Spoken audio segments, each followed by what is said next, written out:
Hi friends, welcome to easy stuff YouTube channel. Friends, ఈరోజు మనం ఈ వీడియోలో కేంద్రీయ విద్యాలయానికి సంబంధించి మనకి రీసెంట్ అడ్మిషన్స్ అనేవి స్టార్ట్ అయ్యాయి అన్నమాట. సో ఈరోజు మనం ఈ వీడియోలో కేంద్రీయ విద్యాలయాల్లో ఫస్ట్ స్టాండర్డ్ అడ్మిషన్స్కి ఎలా రిజిస్ట్రేషన్ చేసుకోవాలో ఈరోజు మనం వీడియోలో కంప్లీట్ డీటెయిల్గా అయితే తెలుసుకుందాం. సో రిజిస్ట్రేషన్తో పాటు మనం ఏమేమి డాక్యుమెంట్స్ అప్లోడ్ చేయాలో నేను మీకు క్లియర్ కట్గా అయితే చూపిస్తాను ఫ్రెండ్స్. సో దానికంటే ముందు ఎవరైనా మన ఛానల్ని కొత్తగా విజిట్ చేస్తుంటే సో మన ఛానల్ని తప్పకుండా సబ్స్క్రైబ్ చేసుకోండి. అలానే పక్కన బెల్ ఐకాన్ అయితే ప్రెస్ చేయండి. సో నేను వీడియో అప్లోడ్ చేస్తే మీకు ముందుగా నోటిఫికేషన్ రూపంలో ఉంటుంది ఫ్రెండ్స్. అలానే ఈ వీడియో ఖచ్చితంగా లైక్ చేయండి ఫ్రెండ్స్, ఎందుకంటే ఈ వీడియో చాలా యూస్ఫుల్ ఇన్ఫర్మేషన్ కాబట్టి ఎక్కువ మందికి రీచ్ అవుతుంది. సో నేను ఈ వీడియోకి 50 లైక్స్ టార్గెట్ అయితే ఇస్తున్నాను అనమాట. సో మీరు లైక్ చేస్తే ఎక్కువ మందికి రీచ్ అవుతుంది ఫ్రెండ్స్. సో యూస్ఫుల్ ఇన్ఫర్మేషన్ కాబట్టి చాలా మందికి యూజ్ అవుతుంది అనమాట. సో లేట్ చేయకుండా వీడియోలోకి అయితే వెళ్ళిపోదాం. సో మీరు మీ బ్రౌజర్లోకి అయితే వెళ్ళిపోండి. సో ఇక్కడ మీరు బ్రౌజర్లో కేంద్రీయ విద్యాలయ అడ్మిషన్ అని సెర్చ్ చేయండి. సో మీరు ఇక్కడ చూడొచ్చు ఫ్రెండ్స్, కేంద్రీయ విద్యాలయ వెబ్సైట్ అని సెర్చ్ చేయగానే నాకు ఇక్కడ కేంద్రీయ విద్యాలయ సంగతన్ అని KVS Delhi government of India అని ఈ విధంగా అయితే ఉందన్నమాట. సో ఇక్కడ నేను దీని మీద అయితే క్లిక్ చేస్తున్నాను చూడండి. సో మీరు ఇక్కడ చూడొచ్చు ఫ్రెండ్స్. సో మీరు ఇక్కడ కేంద్రీయ విద్యాలయ సంగతన్ అని ప్రెస్ చేయగానే ఇక్కడ మీకు కిందకి స్క్రోల్ చేసే అనౌన్స్మెంట్ అయితే ఉంటుందన్నమాట. సో ఇక్కడ మీరు చూసుకున్నట్లయితే click here to proceed for KVS admission portal అని ఉంది కదా. సో దీని మీద అయితే క్లిక్ చేయండి ఫ్రెండ్స్. మీరు అడ్మిషన్ పోర్టల్ మీద క్లిక్ చేయగానే మీకు ఈ విధంగా అయితే కనిపిస్తుంది. This portal is exclusively for applying for admission to first standard అని. సో ఇక్కడ మీకు క్లియర్గా మెన్షన్ అయితే చేయడం జరుగుతుంది. సో ఎవరైతే మీ స్టూడెంట్స్ 6 years లోపు ఉండి ఫస్ట్ స్టాండర్డ్లో జాయిన్ చేద్దాం అనుకుంటున్నారో సో వాళ్ళు ఇక్కడ రిజిస్ట్రేషన్ అయితే చేసుకోవచ్చు అనమాట. సో ఇక్కడ క్లిక్ హియర్ టు రిజిస్టర్ అని ఉంది కదా. సో దీని మీద అయితే క్లిక్ చేయండి. సో దీని మీద క్లిక్ చేయగానే ఇక్కడ మీకు ఇన్స్ట్రక్షన్స్ అయితే ఉంటాయి ఫ్రెండ్స్ ముందు. సో ఈ ఇన్స్ట్రక్షన్ని మీరు కేర్ఫుల్గా అయితే చదువుకోండి. సో నేను ఇందాక చెప్పినట్టు ఇక్కడ మీకు ఒక సిమ్ కార్డ్ కావాలి, అలానే ఒక వ్యాలిడ్ ఈమెయిల్ అడ్రస్ కావాలి. సో ఈమెయిల్ అడ్రస్ అనేది పేరెంట్ ఈమెయిల్ అడ్రస్ సరిపోతుంది అనమాట. సిమ్ కార్డ్ అనేది కొత్తది వాడండి, ఎందుకంటే ఫర్దర్గా మీ చిల్డ్రన్స్కి అవసరం అయితే సో మీరు వాళ్ళకి ఆ సిమ్ అనేది అలొకేట్ అయితే చేసేయచ్చు. అలానే మీ చిల్డ్రన్ ఒక ఫోటోగ్రాఫ్ అయితే కావాల్సి ఉంటుంది, అంటే పాస్పోర్ట్ ఫోటోగ్రాఫ్ అనమాట. అలానే వాళ్ళ డేట్ ఆఫ్ బర్త్ సర్టిఫికేట్ అనేది స్కాన్డ్ కాపీ అయితే కావాల్సి ఉంటుంది. అలానే క్యాస్ట్ సర్టిఫికేట్ అనేది కావాల్సి ఉంటుంది. అలానే పేరెంట్ యొక్క సర్వీస్ డీటెయిల్స్ అయితే ఇక్కడ మెన్షన్ అయితే చేయాల్సి ఉంటుంది. సో ఇవన్నీ ఒకసారి మీరు ఇన్స్ట్రక్షన్స్ గైడ్ లైన్స్ అన్ని మీరు ఖచ్చితంగా చూసుకోండి ఫ్రెండ్స్. సో దాని తర్వాత కింద స్క్రోల్ చేస్తే సో ఇక్కడ I have carefully gonna through all sections and sub sections of instructions given above అని ఉంది కదా. ఇక్కడ ఈ బాక్స్ దగ్గర టిక్ మార్క్ అయితే ఇచ్చేసి ప్రొసీడ్ మీద అయితే క్లిక్ చేయండి. సో మీరు ఇక్కడ చూడొచ్చు ఫ్రెండ్స్. సో ఇక్కడ మీ చిల్డ్రన్ యొక్క ఫస్ట్ నేమ్ అయితే ఇవ్వాల్సి ఉంటుంది. అలానే మీ పిల్లలకి ఏదైనా మిడిల్ నేమ్ ఉంటే సో ఇక్కడ మిడిల్ నేమ్ అయితే ఇవ్వాలి. అలానే ఇక్కడ లాస్ట్ నేమ్ దగ్గర మీ ఇంటి పేరు అయితే ఇవ్వాల్సి ఉంటుంది అనమాట.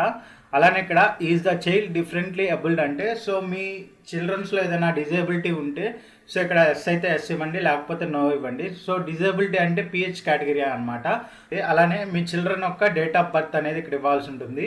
అలానే ఇక్కడ is the child seeking admission a child grand child of Kendriya Vidyalaya Sangathan employee అంటే ఫ్రెండ్స్ దీని మీనింగ్ ఏంటంటే సో మీ పేరెంట్స్ కానీ మీ హస్బెండ్ కానీ ఎవరైనా ఈ కేంద్రీయ విద్యాలయాలు ఎంప్లాయీగా వర్క్ చేస్తున్నట్లయితే సో ఇక్కడ మీరు ఆప్షన్స్లో ఏదో ఒకటి సెలెక్ట్ చేసుకోవాల్సి ఉంటుందన్నమాట. సో ఇక్కడ child of working KVS employee అంటే వాళ్ళ ఫాదర్ కానీ ఎవరైనా. అలానే ఇక్కడ child of retired KVS employee అంటే ఎవరైనా అంటే వాళ్ళ తాతగారు కానీ ఎవరైనా రిటైర్డ్ అయిన వాళ్ళ ఎంప్లాయీ అనుకుంటే సో ఇక్కడ సెలెక్ట్ చేసుకోవాల్సి ఉంటుంది.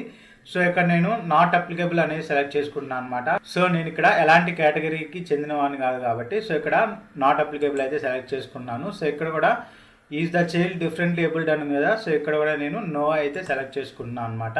అండ్ నెక్స్ట్ ఇక్కడ పేరెంట్ ఈమెయిల్ అడ్రస్ అయితే ఇక్కడ ఇవ్వాల్సి ఉంటుంది. అలానే నేను ఇందా చెప్పాను కదా న్యూ మొబైల్ నెంబర్ అనేది, ఆ మొబైల్ నెంబర్ని అయితే ఇక్కడ ఇవ్వాల్సి ఉంటుంది. సో ఇక్కడ మొబైల్ నెంబర్ అనేది ఇచ్చేసిన తర్వాత ఇక్కడ క్యాప్చా అనేది ఎంటర్ చేసి రిజిస్టర్ మీద ప్రెస్ చేయాలన్నమాట.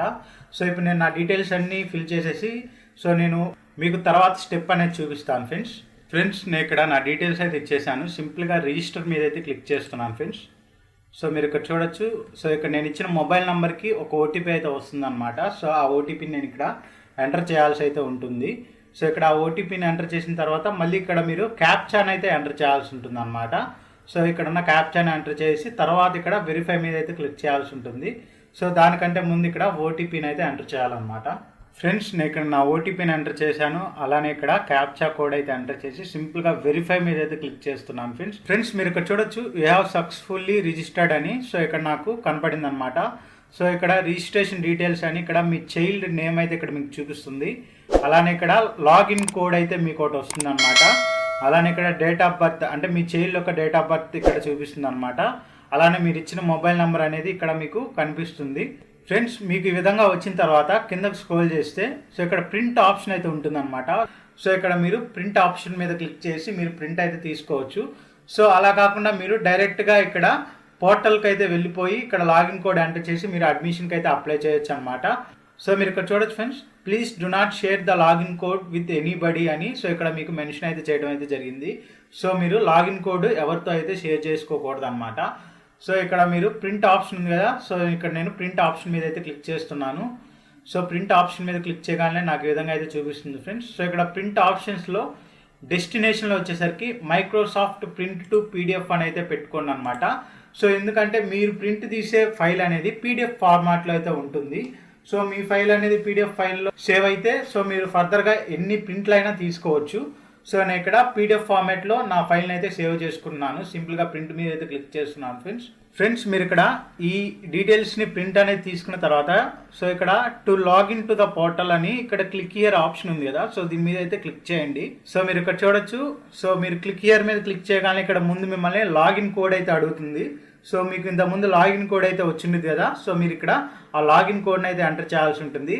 అలానే మీ చిల్డ్రన్ యొక్క డేట్ ఆఫ్ బర్త్ అయితే ఇక్కడ ఎంటర్ చేయాల్సి ఉంటుంది. అలానే ఇక్కడ మీరు ఇంతకుముందు ఇచ్చిన మొబైల్ నెంబర్ ఉంటుంది కదా, సో ఆ మొబైల్ నెంబర్ని అయితే ఇక్కడ ఎంటర్ అయితే చేయాల్సి ఉంటుంది అనమాట. సో అండ్ నెక్స్ట్ ఇక్కడ మీరు క్యాప్చా కోడ్ అయితే ఎంటర్ చేసి లాగిన్ మీద అయితే క్లిక్ చేయాల్సి ఉంటుంది ఫ్రెండ్స్. సో నేను ఇక్కడ నా లాగిన్ కోడ్ అలానే ఇక్కడ డీటెయిల్స్ అయితే ఇచ్చేసి నేను లాగిన్ అయితే అవుతాను. సో నేను లాగిన్ మీద ప్రెస్ చేయగానే సో ఇక్కడ ముందుగా నాకు ఇక్కడ మా చైల్డ్ యొక్క బేసిక్ ఇన్ఫర్మేషన్ అయితే చూపిస్తుంది. సో ఇక్కడ మీరు అన్ని కరెక్ట్గా ఉన్నాయో లేదో అయితే చూసుకోండి ఫ్రెండ్స్. సో ఈ విధంగా మీరు అన్ని చూసుకున్న తర్వాత సో ఇక్కడ జెండర్ అయితే అడుగుతుంది, మీ చిల్డ్రన్ యొక్క జెండర్. సో ఇక్కడ నేను జెండర్ అయితే సెలెక్ట్ చేసుకుంటున్నాను ఫ్రెండ్స్. ఇక్కడ మీరు ఫ్యామిలీ ఇన్కమ్ గ్రూప్లో సో ఇక్కడ మీరు ఎకానమికల్లీ వీకర్ సెక్షన్స్ అయితే ఇక్కడ ఈడబ్ల్యూఎస్ అయితే సెలెక్ట్ చేసుకోవాల్సి ఉంటుంది. అలానే బిలో పావర్టీ లైన్ అంటే బీపీఎల్ కార్డ్స్ అని ఉంటాయి ఫ్రెండ్స్. బీపీఎల్ కార్డ్స్ అంటే వైట్ కార్డ్స్ అనమాట. సో మీరు వైట్ కార్డ్ హోల్డర్ అయితే ఇక్కడ బిలో పావర్టీ లైన్ దగ్గర అయితే సెలెక్ట్ చేసుకోవాల్సి ఉంటుంది. సో మీకు కనుక వైట్ కార్డ్ లేదనుకుంటే సో ఇక్కడ మీరు డు నాట్ బిలాంగింగ్ టు లో ఇన్కమ్ గ్రూప్ అయితే సెలెక్ట్ చేసుకోవాల్సి ఉంటుంది అనమాట. పింక్ కార్డ్ కానీ లేకపోతే ఏదైనా గవర్నమెంట్ ఎంప్లాయ్ కానీ అయి ఉంటే సో మీరు ఇక్కడ డు నాట్ బిలాంగింగ్ టు లో ఇన్కమ్ గ్రూప్ అయితే సెలెక్ట్ చేసుకోవాల్సి ఉంటుంది.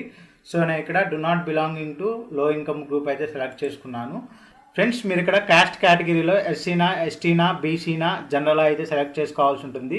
సో ఇక్కడ ఓబీసీ కేటగిరీలో creamy layer, non creamy layer అని అయితే ఉంటుంది అనమాట. సో ఇక్కడ క్రీమీ లేయర్ అంటే ఎవరి ఫ్యామిలీ ఇన్కమ్ అయితే 8 lakhs కంటే ఎక్కువ ఉంటుందో సో వాళ్ళని క్రీమీ లేయర్ కింద పరిగణిస్తారనమాట. ఎవరి ఫ్యామిలీ ఇన్కమ్ అయితే 8 lakhs కంటే తక్కువ ఉంటుందో సో వాళ్ళు నాన్ క్రీమీ లేయర్ కింద అయితే వస్తారనమాట. సో నేను ఇక్కడ ఓబీసీ నాన్ క్రీమీ లేయర్ అని అయితే సెలెక్ట్ చేసుకుంటున్నాను. అండ్ నెక్స్ట్ ఇక్కడ బ్లడ్ గ్రూప్ అయితే అడుగుతున్నారు ఫ్రెండ్స్. సో ఇక్కడ మీరు బ్లడ్ గ్రూప్ అనేది మ్యాండేటరీ కాదు. సో ఇవ్వాలనుకుంటే ఇవ్వచ్చు, లేకపోతే వదిలేయచ్చు అనమాట. సో ఇక్కడ బ్లడ్ గ్రూప్ అనేది మ్యాండేటరీగా అయితే ఇవ్వలేదు. సో ఇలా మీరు డీటెయిల్స్ అన్ని చెక్ చేసుకున్న తర్వాత సింపుల్గా నెక్స్ట్ మీద అయితే క్లిక్ చేయాలన్నమాట ఫ్రెండ్స్. ఇక్కడ ఫస్ట్ బేసిక్ ఇన్ఫర్మేషన్ అనేది ఇచ్చేసిన తర్వాత సెకండ్ సెక్షన్ వచ్చేసరికి పేరెంట్ డీటెయిల్స్ అనమాట. సో ఇక్కడ మీరు చిల్డ్రన్ యొక్క మదర్ డీటెయిల్స్ అయితే మీరు ముందుగా ఇవ్వాల్సి ఉంటుంది. సో ఇక్కడ మీరు టైటిల్ సెలెక్ట్ చేసుకోవాలి. అలానే చిల్డ్రన్ యొక్క మదర్ నేమ్ అయితే ఇవ్వాల్సి ఉంటుంది. అండ్ నెక్స్ట్ ఇక్కడ చిల్డ్రన్ యొక్క మదర్ నేషనాలిటీ అయితే సెలెక్ట్ చేసుకోవాల్సి ఉంటుంది. అండ్ ఫైనల్గా చిల్డ్రన్ మదర్ యొక్క నేటివ్ అడ్రస్ అయితే ఇవ్వాల్సి ఉంటుంది ఫ్రెండ్స్. సో మీరు ఒకటి గుర్తుపెట్టుకోండి, చిల్డ్రన్ మదర్ నేటివ్ అడ్రస్ ఉంటుంది కదా, సో అది ఇక్కడ ఎంటర్ చేయాల్సి ఉంటుంది అనమాట. సో ఇక్కడ ఆ అడ్రస్ అనేది ఇచ్చేసిన తర్వాత చిల్డ్రన్ మదర్ నేటివ్ అడ్రస్ అలానే ఫాదర్ అడ్రస్ కూడా ఒకటే అయితే సో ఇక్కడ ఎస్ అయితే ఇవ్వండి. సో లేకపోతే సో ఇక్కడ నో అయితే సెలెక్ట్ చేసుకోవాల్సి ఉంటుంది ఫ్రెండ్స్. సో ఇలా నో అయితే సెలెక్ట్ చేసుకున్న తర్వాత సో ఇక్కడ చిల్డ్రన్ ఫాదర్ డీటెయిల్స్ అయితే ఇవ్వాల్సి ఉంటుంది అనమాట. సో ఇక్కడ టైటిల్ అనేది సెలెక్ట్ చేసుకున్న తర్వాత చిల్డ్రన్ ఫాదర్ నేమ్ అలానే చిల్డ్రన్ యొక్క ఫాదర్ నేషనాలిటీ అలానే ఇక్కడ చిల్డ్రన్ ఫాదర్ అడ్రస్ అలానే చిల్డ్రన్ మదర్ అడ్రస్ సేమ్ అయితే సో ఇక్కడ మీరు ఎస్ అని సెలెక్ట్ చేసుకోవాలన్నమాట, లేకపోతే నో అయితే సెలెక్ట్ చేసుకోవాలి. సో ఇక్కడ నేను నో అయితే సెలెక్ట్ చేసుకొని సో ఇక్కడ కంట్రీ, స్టేట్ అలానే సిటీ అలానే రెసిడెన్షియల్ అడ్రస్ అనేది ఇచ్చేస్తున్నాను ఫ్రెండ్స్. అండ్ నెక్స్ట్ ఇక్కడ మీరు ఫైనల్గా పిన్ కోడ్ అనేది ఇచ్చేసేయాల్సి ఉంటుంది. సో ఇలా ఇచ్చేసిన తర్వాత వాళ్ళ మొబైల్ నెంబర్ అయితే ఇవ్వాల్సి ఉంటుంది అనమాట. అండ్ నెక్స్ట్ వాళ్ళ ఈమెయిల్ అడ్రస్ అయితే ఇవ్వాల్సి ఉంటుంది. సో ఇలా ఈ విధంగా డీటెయిల్స్ అన్ని ఇచ్చేసిన తర్వాత వాళ్ళ ఆక్యుపేషన్ డీటెయిల్స్ అయితే ఇవ్వాల్సి ఉంటుంది అనమాట. సో వాళ్ళు ఏం చేస్తారు, మదర్ ఏం చేస్తుంది, ఫాదర్ ఏం చేస్తున్నారు, వాళ్ళు ఏ ఆర్గనైజేషన్లో పనిచేస్తున్నారు అనేది మీరు ఇక్కడ ఇవ్వాల్సి ఉంటుంది అనమాట. సో ఈ విధంగా ఈ డీటెయిల్స్ అన్ని ఇచ్చేసిన తర్వాత మీరు నెక్స్ట్ మీద అయితే ప్రెస్ చేయాల్సి ఉంటుంది ఫ్రెండ్స్. సో నేను ఇప్పుడు నా డీటెయిల్స్ అయితే ఎంటర్ చేసి నెక్స్ట్ మీద అయితే క్లిక్ చేస్తాను.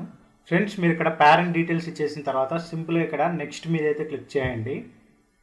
సో ఇక్కడ నెక్స్ట్ మీద క్లిక్ చేయగానే ఇక్కడ మిమ్మల్ని స్కూల్స్ని చూస్ చేసుకోమని అడుగుతుంది ఫ్రెండ్స్. సో ఇక్కడ చూస్ స్టేట్ ఆఫ్ స్కూల్ దగ్గర ఇక్కడ మీరు సో ఇక్కడ చూస్ స్టేట్ అని ఉంది కదా, సో దీని మీద క్లిక్ చేసి మీరు మీ స్టేట్ని అయితే సెలెక్ట్ చేసుకోవాల్సి ఉంటుంది. చూస్ స్కూల్ అని ఉంది కదా, సో ఇక్కడ మీకు దగ్గరలో ఉన్న స్కూల్ని అయితే మీరు చూస్ చేసుకోండి ఫ్రెండ్స్. సో నేను ఇక్కడ నాకు దగ్గరలో ఉన్న స్కూల్ని అయితే చూస్ చేసుకుంటున్నాను. ఫ్రెండ్స్ మీరు ఇక్కడ చూడొచ్చు, ఇక్కడ మీరు స్టేట్ అలానే స్కూల్ సెలెక్ట్ చేసుకోగానే మీకు ఇక్కడ ఆ స్కూల్కి సంబంధించిన డీటెయిల్స్ అయితే వస్తాయి అన్నమాట. స్కూల్ కేటగిరీ, అలానే రీజియన్, అలానే స్పాన్సరింగ్ ఏజెన్సీ, సో ఈ విధంగా మీకు అన్ని కనపడుతూ ఉంటాయి. సో అలానే ఇక్కడ distance of school from residence అని ఉంది కదా, less than or equal to 5 kilometres are more than or equal to 5 kilometres అయితే ఉందన్నమాట. మీరు ఇక్కడ distance of school from residence అంటే సో మీ ఇంటి దగ్గర నుంచి ఈ స్కూల్కి ఎంత దూరంలో ఉంది అనేది మీరు ఇక్కడ సెలెక్ట్ చేసుకోవాలన్నమాట. సో నేను ఇక్కడ ఏం చేస్తున్నా అంటే సో ఇక్కడ less than or equal to 5 kilometres అయితే సెలెక్ట్ చేసుకున్నాను. ఎందుకంటే మా హోమ్ దగ్గర నుంచి ఈ స్కూల్కి అరౌండ్ 5 కిలోమీటర్స్ దూరమే ఉంటుంది కాబట్టి సో నేను ఇక్కడ less than or equal to 5 kilometres అయితే సెలెక్ట్ చేసుకుంటున్నాను. సో ఈ విధంగా మీరు సెలెక్ట్ చేసుకున్న తర్వాత do you need help in filling service priority category అని ఉంది కదా, సో ఇక్కడ నో అయితే ఇచ్చేసేయండి. సో ఇక్కడ నో ఇచ్చేసిన తర్వాత ఇక్కడ చూస్ సర్వీస్ ప్రియారిటీ కేటగిరీ అని ఉంది కదా, సో ఇక్కడ దీని మీద అయితే క్లిక్ చేయండి ఫ్రెండ్స్. సో దీని మీద క్లిక్ చేస్తే మీకు ఈ విధంగా అయితే కనపడుతుంది అనమాట. ఫ్రెండ్స్ ఇక్కడ సర్వీస్ ప్రియారిటీ కేటగిరీ దగ్గర సో మీరు ఇక్కడ ఏదో ఒకటి సెలెక్ట్ చేసుకోవాల్సి ఉంటుంది అనమాట. సో ఇక్కడ మీరు ఏ డిపార్ట్మెంట్కి చెందిన వాళ్ళు సో ఇక్కడ మీరు సెలెక్ట్ చేసుకోవాల్సి ఉంటుంది. సో ఇక్కడ children of transferable and non transferable central government employees అని సో ఇక్కడ మీకు ఇవ్వడం అయితే జరిగింది. సెంట్రల్ గవర్నమెంట్ ఎంప్లాయీస్, అలానే ఎక్స్ సర్వీస్ మ్యాన్స్ ఎవరైతే ఉంటారో ఆర్మీ వాళ్ళు, అలానే ఫారిన్ నేషనల్ అఫీషియల్స్ వాళ్ళందరూ ఫస్ట్ ఆప్షన్ అయితే సెలెక్ట్ చేసుకోవచ్చు.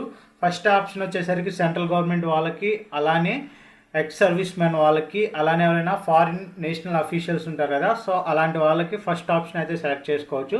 ఫ్రెండ్స్ ఇక్కడ సెకండ్ ఆప్షన్ వచ్చేసరికి సో ఎవరైతే కాంట్రాక్ట్ బేసిస్లో గవర్నమెంట్ ఆఫ్ ఇండియా అంటే సెంట్రల్ గవర్నమెంట్ కింద కాంట్రాక్ట్ బేసిస్లో ఎవరైతే వర్క్ చేస్తుంటారో సో వాళ్ళు ఇక్కడ ఆప్షన్ 2 అయితే సెలెక్ట్ చేసుకోవచ్చు.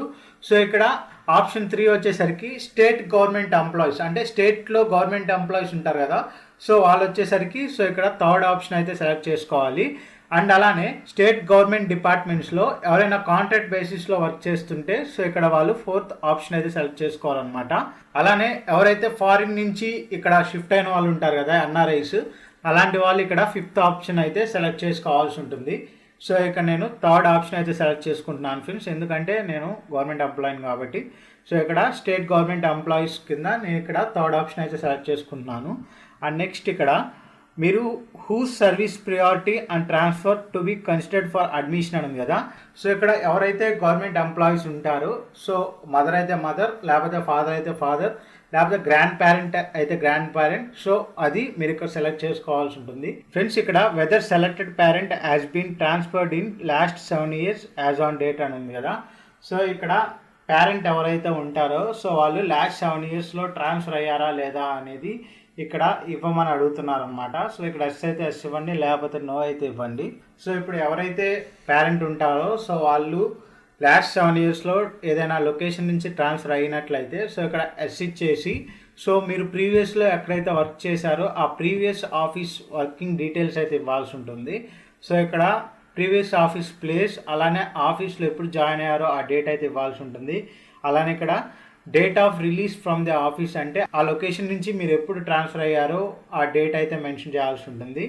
అలానే ట్రాన్స్ఫర్డ్ ఆఫీస్ అంటే మీరు ఎక్కడికి ట్రాన్స్ఫర్ అయ్యారో ఆ ట్రాన్స్ఫర్ అయితే ఇవ్వాల్సి ఉంటుంది. అండ్ నెక్స్ట్ ఇక్కడ ఆ ఆఫీస్కి ఈ ఆఫీస్కి ఎంత డిస్టెన్స్ ఉందో సో మీరు ఇక్కడ 2 మెన్షన్ అయితే చేయాల్సి ఉంటుంది. అలానే ఇక్కడ ట్రాన్స్ఫర్ ఆర్డర్ నెంబర్ అయితే మీరు ఇక్కడ మెన్షన్ అయితే చేయాల్సి ఉంటుంది ఫ్రెండ్స్. సో ఈ విధంగా ట్రాన్స్ఫర్ డీటెయిల్స్ అనేది ఇచ్చేసిన తర్వాత సింపుల్గా ఇక్కడ నెక్స్ట్ మీద అయితే క్లిక్ చేయండి ఫ్రెండ్స్. ఫ్రెండ్స్ ఇక్కడ మీరు స్కూల్ అనే సెలెక్ట్ చేసుకున్న తర్వాత ఇక్కడ మిమ్మల్ని డాక్యుమెంట్స్ అప్లోడ్ చేయమని అడుగుతుంది అనమాట. సో ఇక్కడ మీరు ఏం చేయాలంటే సో మీ చిల్డ్రన్ యొక్క డేట్ ఆఫ్ బర్త్ సర్టిఫికేట్ అనేది అప్లోడ్ చేయాల్సి ఉంటుంది. అండ్ నెక్స్ట్ ఇక్కడ మీ చిల్డ్రన్ యొక్క పాస్పోర్ట్ సైజ్ ఫోటో అనేది ఇక్కడ మీరు అప్లోడ్ చేయాల్సి ఉంటుంది అనమాట. ఫ్రెండ్స్ మీరు డాక్యుమెంట్స్ అనేవి అప్లోడ్ చేసిన తర్వాత ఇంతకుముందు మీరు స్కూల్ అనేది సెలెక్ట్ చేసుకొని ఉంటారు కదా. సో ఇక్కడ మీరు ఏం చేస్తారంటే ఆ స్కూల్ నుంచి మీకు అడ్మిషన్ అలాట్ అయినట్టు మీకు మెసేజ్ వస్తే సో అప్పుడు మీరు ఆ స్కూల్లో మీరు ఏదైతే డాక్యుమెంట్స్ అప్లోడ్ చేశారో ఇప్పుడు డేట్ ఆఫ్ బర్త్ సర్టిఫికేట్ అలానే పాస్పోర్ట్ సైజ్ ఫోటో అలానే మీరు అక్కడ ఉంటున్నట్టు రెసిడెన్స్ సర్టిఫికేట్ అనేది చూపించాలన్నమాట. అలానే మీరు నాన్ క్రీమీ లేయర్ కన్నా సెలెక్ట్ చేసుకున్నట్లయితే సో మీ క్యాస్ట్కి సంబంధించి మీరు క్యాస్ట్ సర్టిఫికేట్ అనేది చూపించాల్సి ఉంటుంది. అలానే ఇక్కడ మీరు వర్క్ చేసే ఆర్గనైజేషన్లో సో మీరు వర్క్ చేస్తున్నట్లు సర్వీస్ సర్టిఫికేట్ అనేది సో డాక్యుమెంట్ వెరిఫికేషన్ అప్పుడు మీరు చూపించాల్సి ఉంటుంది. అలానే మీ దగ్గర ఏదైనా ట్రాన్స్ఫర్ సర్టిఫికేట్ కనుకుంటే సో అవి కూడా మీరు ఆ డాక్యుమెంట్ వెరిఫికేషన్ అప్పుడు చూపిస్తే మంచిది ఫ్రెండ్స్. సో ఇక్కడ మీకు లిస్ట్ ఆఫ్ డాక్యుమెంట్స్ అనేవి ఇచ్చారనమాట. సో మీరు ఇక్కడ చూసుకోవచ్చు. సో మీరు ఏదైతే డాక్యుమెంట్స్ అప్లోడ్ చేస్తారో ముందు అవి మీరు సబ్మిట్ చేయాల్సి ఉంటుంది. సో అవి వాళ్ళు మాన్యువల్గా వెరిఫై చేసి ఫైనల్గా మీకు సీట్ అనేది కన్ఫర్మ్ చేస్తారనమాట. సో ఇప్పుడు నేను నా డాక్యుమెంట్స్ అనేది సబ్మిట్ చేసేసి నెక్స్ట్ మీద అయితే క్లిక్ చేస్తున్నాను ఫ్రెండ్స్ ఈ విధంగా మీరు డాక్యుమెంట్స్ అన్ని సబ్మిట్ చేసిన తర్వాత సింపుల్గా నెక్స్ట్ మీద అయితే క్లిక్ చేయండి. సో మీరు ఇక్కడ చూడొచ్చు నెక్స్ట్ మీద క్లిక్ చేయగానే ఇక్కడ మిమ్మల్ని డిక్లరేషన్ అండ్ సబ్మిట్ అని మీకు విధంగా అయితే చూపిస్తుంది అనమాట. సో మీరు ఇక్కడ డిక్లరేషన్స్లో ఇవన్నీ చదువుకొని సో కింద కనుక స్క్రోల్ చేసుకున్నట్లయితే ఇక్కడ I have read the above mention terms and conditions and I agree with them అని కదా. సో ఇక్కడ చెక్ బాక్స్ దగ్గర టిక్ మార్క్ ఇచ్చేసి సేవ్ అండ్ ప్రివ్యూ మీద అయితే క్లిక్ చేయాల్సి ఉంటుంది ముందు. ఫ్రెండ్స్ నేను ఇప్పుడు సేవ్ టు ప్రివ్యూ మీద అయితే క్లిక్ చేస్తున్నాను. సో మీరు ఇక్కడ చూడొచ్చు your application data has been saved successfully అని అయితే నాకు ఇక్కడ కనిపిస్తుంది అనమాట. సో నేను ఇక్కడ ఓకే మీద అయితే ప్రెస్ చేస్తున్నాను. సో ఇక్కడ మళ్ళీ మీకు ప్రివ్యూ ఆప్షన్ అయితే ఉంటుంది ఫ్రెండ్స్. సో ఇక్కడ మీరు ప్రివ్యూ ఆప్షన్ మీద అయితే క్లిక్ చేయాల్సి ఉంటుంది.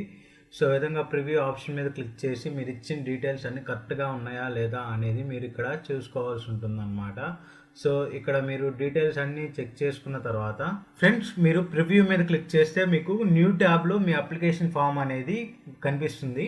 సో మళ్ళీ మీరు ఇంత ముందున్న ట్యాబ్లోకి వెళ్ళినట్లయితే సో ఇక్కడ మీరు చూడొచ్చు సబ్మిట్ అప్లికేషన్ అని. సో ఇక్కడ నాకు హైలైట్ అయితే అయ్యిందనమాట. నేను ఇప్పుడు సబ్మిట్ అప్లికేషన్ మీద క్లిక్ చేసి నా అప్లికేషన్ సబ్మిట్ అయితే చేస్తున్నాను. సో మీరు ఇక్కడ చూడొచ్చు friends are you sure you want to submit this application అని అడుగుతుంది కదా. సో ఇక్కడ ఎస్ సబ్మిట్ మీద అయితే క్లిక్ చేయాల్సి ఉంటుంది అనమాట. ఫ్రెండ్స్ మీరు ఎస్ సబ్మిట్ మీద ప్రెస్ చేయగానే సో మీరు ముందు రిజిస్ట్రేషన్ అప్పుడు మొబైల్ నెంబర్ ఇచ్చింటారు కదా. సో ఆ మొబైల్ నెంబర్కి ఓటీపీ అయితే వస్తుంది అనమాట. సో మీరు ఆ ఓటీపీని అయితే ఇక్కడ ఎంటర్ చేయాల్సి ఉంటుంది. సో ఇక్కడ ఆ ఓటీపీని ఎంటర్ చేసి సింపుల్గా వెరిఫై ఓటీపీ అనే ఆప్షన్ ఉంది కదా. సో దీని మీద అయితే క్లిక్ చేయండి ఫ్రెండ్స్. సో మీరు ఇక్కడ చూడొచ్చు యువర్ అప్లికేషన్ సబ్మిటెడ్ సక్సెస్ఫుల్లీ అని. సో ఈ విధంగా మీకు మీ మొబైల్కి మెసేజ్ వస్తుంది. అలానే మీకు ఇక్కడ your application has been submitted successfully అని ఈ విధంగా అయితే కనిపిస్తుంది అనమాట. సో ఇక్కడ మీ అప్లికేషన్ నెంబర్ అయితే మీకు కనిపిస్తుంది. సో ఇక్కడ సింపుల్గా ప్రింట్ అప్లికేషన్ మీద క్లిక్ చేసి మీరు అప్లికేషన్ని ప్రింట్ అయితే తీసుకోవచ్చు అనమాట. నేను ఇప్పుడు ప్రింట్ అప్లికేషన్ మీద అయితే క్లిక్ చేశాను. సో ఇప్పుడు మళ్ళీ నేను కిందకి స్క్రోల్ చేస్తే సో ఇక్కడ ప్రింట్ అప్లికేషన్ అని నాకు ఒక ఆప్షన్ అయితే ఉందన్నమాట. సో దీని మీద అయితే క్లిక్ చేసి సో నేను నా అప్లికేషన్ ఫామ్ని అయితే డౌన్లోడ్ అయితే చేసుకుంటున్నాను. సో ఇక్కడ ప్రింట్ ఆప్షన్స్లో డెస్టినేషన్ వచ్చేసరికి మైక్రోసాఫ్ట్ ప్రింట్ టు పీడిఎఫ్ అయితే పెట్టుకోండి. సో ఇక్కడ ప్రింట్ ఆప్షన్ మీద క్లిక్ చేస్తున్నాను. సో ఇప్పుడు నా ఫైల్ వచ్చేసరికి నాకు పీడిఎఫ్ ఫామ్లో సేవ్ అయిందనమాట. సో నేను ఎప్పుడైనా దాన్ని డౌన్లోడ్ చేసుకోవచ్చు అనే విధంగా నేను నా ఫైల్ని పీడిఎఫ్ ఫైల్లో సేవ్ చేసుకున్నాను. సో నాకు ఎన్ని కాపీలు కావాలనుకుంటే అన్ని కాపీలు అయితే తీసుకోవచ్చు అనమాట ఇలా మీరు పీడిఎఫ్ ఫైల్లో సేవ్ చేసుకుంటే. సో ఇది ఫ్రెండ్స్ ఈ విధంగా మీరు అప్లికేషన్ అయితే సబ్మిట్ చేయాల్సి ఉంటుంది. ఫ్రెండ్స్ ఇప్పుడు మీరు సబ్మిట్ చేసిన అప్లికేషన్ స్టేటస్ అనేది సో ఇక్కడ మీకు ప్రింట్ అప్లికేషన్ పక్కనే చెక్ అప్లికేషన్ స్టేటస్ అని ఉంది కదా. సో దీని మీద క్లిక్ చేయగానే సో మీరు ఆల్రెడీ లాగిన్ అయి ఉంటారు కాబట్టి సో ఇక్కడ మీకు స్టేటస్ వచ్చేసరికి అప్లికేషన్ సబ్మిటెడ్ అని సో నాకు ఈరోజు టైం అయితే చూపిస్తుంది అనమాట. సో ఇది ఫ్రెండ్స్ ఈరోజు వీడియో. ఈ వీడియోలో మనం కేంద్రీయ విద్యాలయ ఫస్ట్ స్టాండర్డ్కి అడ్మిషన్కి ఎలా అప్లై చేయాలో ఈరోజు మనం డీటెయిల్గా అయితే తెలుసుకున్నాం ఫ్రెండ్స్ ఈ వీడియో యూస్ఫుల్ ఇన్ఫర్మేషన్ కాబట్టి ఖచ్చితంగా వీడియోకి లైక్ చేయండి, అలానే షేర్ చేయండి. అలానే ఈ వీడియోకి సంబంధించి ఇంకా మీకు ఏమైనా డౌట్స్ ఉంటే నాకు కామెంట్ సెక్షన్లో కామెంట్ చేయండి, లేదా మన ఛానల్కి సంబంధించిన ఇన్స్టాగ్రామ్ అకౌంట్ లింక్ అనేది డిస్క్రిప్షన్లో ఉంటుందన్నమాట. సో మీరు నన్ను అక్కడ ఫాలో అయ్యి మెసేజ్ చేస్తే నేను ఖచ్చితంగా మీకు రిప్లై ఇస్తాను ఫ్రెండ్స్. మన ఛానల్ని సబ్స్క్రైబ్ చేసుకోవడం మర్చిపోకండి ఫ్రెండ్స్. అలానే పక్కన బెల్ ఐకాన్ అయితే ప్రెస్ చేయండి. సో నేను ఏమన్నా వీడియో అప్లోడ్ చేస్తే మీకు ముందుగా నోటిఫికేషన్ రూపంలో ఉంటుంది friends. Thank you friends, have a nice day.